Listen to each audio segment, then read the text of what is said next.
Mare e pesce, l'abbondanza e povertà, guerra e pace. L'antica città di Iassos è il punto in cui tutti questi concetti si uniscono. Questa città storica si trova in questo villaggio straordinariamente bello di Kıyıkışlacık nella regione della Caria, che nella storia era conosciuto come Sinus Iasicus e oggi è chiamato Baia di Güllük. Chi sono questi cari? Spiegherò i cari in dettaglio nella presentazione che farò in seguito per i viaggiatori interessati alla storia e alla mitologia. Continuate a guardare i miei video.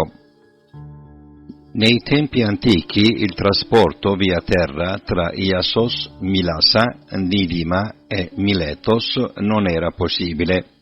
La comunicazione naturale della città era assicurata dal mare. Secondo Strabon, Iassos si trovava su una isola molto vicina al mare e il mare ha sempre avuto un ruolo chiave e la città si sosteneva grazie alla pesca. Per la città di Iassos, guerra e pace, abbondanza e povertà dipendevano dall'immenso mare Egeo di fronte a loro.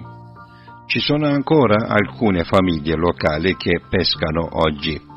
I ristoranti di pesce sulla riva non offrono solo tanti pesci deliziosi, ma anche i loro granchi blu sono davvero deliziosi. Grazie agli scavi condotti dagli archeologi italiani a partire dal 1960, strutture come il Blauterion, l'Agora romana, il teatro, nonché il mausoleo romano, noto come Mercato del Pesce, furono trasformati in un museo a cielo aperto. Molte case a mosaico, templi e aree sacre come il santuario di Demetra e Core, sia nell'Acropoli che sotto la zona collinare, furono portati alla luce dopo molti anni di scavi. Come molte città greche, Iassos era orgogliosa delle sue origini. Gli abitanti della città credevano che Iassos fosse stata fondata da persone venute via mare da Argo nel Peloponneso. In effetti, i reperti ottenuti a seguito degli scavi hanno rivelato che la storia della città risale al periodo calcolitico e addirittura al Neolitico. Alcuni ruderi databili tra il 1800 e il 1200 a.C. sono stati rinvenuti sotto l'Agora romana e all'interno del santuario di Artemide a Stias. Le strutture rinvenute e i pezzi di ceramica sequestrati di questo periodo rivelano che l'antica città di Iassos aveva uno stretto rapporto con Creta e le altre isole. I legami commerciali con Crete terminarono con l'eruzione del vulcano Santorini. Tracce di questa eruzione appaiono anche come cenere vulcanica tra i vari strati culturali dell'Agora romana di Iassos. Tra il XV e il XII secolo a.C. Iassos si è allontanato dall'influenza minoica e ha iniziato a stabilire stretti rapporti con la cultura micenea. Nel VII secolo a.C. Iassos era sotto l'influenza di Mileto. A differenza di Samo e Corinto, questa potente città ionica controllava l'intero golfo di Pardia, le isole e la costa prospiciente, la costa della Caria. Si riferiscono anche alle leggende sull'origine di Iassos. Mileto si basa sulle loro relazioni. Secondo la tradizione locale fu l'aiuto di Mileto che gli Argonesi fondarono la città. Le opere d'arte del VII e VI secolo a.C. mostrano soprattutto l'influenza ionica. Al periodo arcaico appartengono i santuari di Artemide a Stias, Zeus Megistos, Demetra e Core. Nello stesso periodo ha iniziato la dominazione persiana che ha durato per tutto il secolo successivo. Iassos venne gravemente danneggiata dalle ribellioni lanciate dalle città ioniche contro i persiani. Verso la fine del V secolo a.C. la posizione della città tra il mondo persiano e quello greco ha cominciato a diventare un problema per i suoi cittadini, soprattutto nella seconda fase della guerra del Peloponneso. La guerra tra Atene e Sparta si è spostato nelle terre dell'Anatolia e anche i persiani si unirono alla guerra. Durante questo periodo, cioè tra il 412 e il 405 a.C., Iassos, rimasta fedele ad Atene, divenne la base di Amorges, figlio del satrapo Pissontes. Amorges si staccò dall'impero persiano e cercò di fondare un regno in Caria con l'appoggio di Atene. Il satrapo Tiafernes e l'esercito spartano catturarono Amorges e saccheggiarono Iassos. Successivamente nella città fu di stanza una guarnigione persiana. Dopo la pace del 386 a.C., Iassos fu governata da Hecatomnos, il satrapo di Caria, che accettò il dominio dell'impero persiano sull'Anatolia. Durante il periodo della satrapia di Mausoleo, salito al trono dopo Hecatomnos, Iassos e la regione della Caria entrarono in un serio processo di ellenizzazione. Il punto di svolta nella storia della città fu l'attacco di Alessandro Magno in Asia. Sappiamo che c'era almeno una nave di Iassos nella flotta persiana che Alessandro sconfisse a Mileto. L'interessante rapporto tra Iassos e Alessandro si riflette in una leggenda locale su Hermias e un delfino.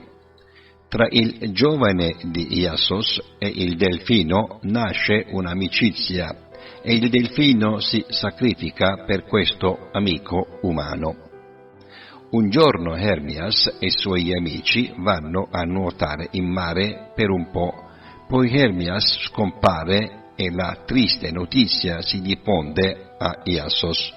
Dopo un po' un pescatore dice che Hermias era su un delfino e che si erano divertiti molto.